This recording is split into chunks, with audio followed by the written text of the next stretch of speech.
قیام پاکستان کے بعد 1947 سے خواتین پاک فوج میں حصہ لے رہی ہیں۔ 13 جون 2013 پاکستان آرمڈ فورسز میں 4000 کے قریب خواتین خدمات انجام دے رہی ہیں اور دنیا کے لیے عزم و ہمت کی مثال بن گئی ہیں۔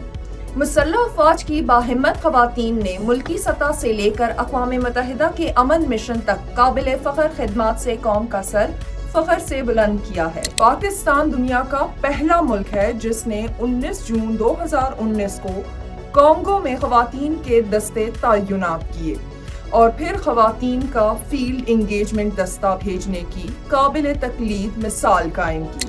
اقوام متحدہ کے اس مشن میں 15 پاکستانی لیڈی افسران کو باضابطہ طور پر فیمیل انگیجمنٹ ٹیم کے طور پر تسلیم کیا گیا۔ اس دستے میں تجزیہ کار، ڈاکٹرز، کاؤنسلر، لاجسٹک افسران شامل تھیں، جن کا مقصد متنازع علاقے میں خواتین اور بچوں کی ضروریات پوری کرنا اور امن و امان قائم کرنا تھا۔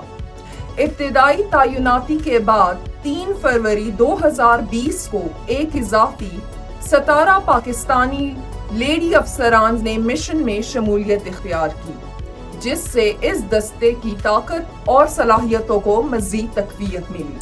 یہ بات قابل غور ہے کہ پاکستانی خواتین کی وابستگی فیلڈ مشنوں سے بھی بڑھ کر پھیلی ہوئی ہے اور اقوام متحدہ کے ہیڈ کوارٹرز میں مختلف اداروں میں فعال طور پر اپنا حصہ ڈالتی آ رہی ہیں۔ خواتین کے امن دستوں کے اہم کردار پر روشنی ڈالتے ہوئے کانگو کے گورنر نے 4 جنوری 2020 کو DRC میں تعینات خواتین انگیجمنٹ ٹیم کی خدمات کو تسلیم کیا اور انہیں بین الاقوامی تمغوں سے نوازا۔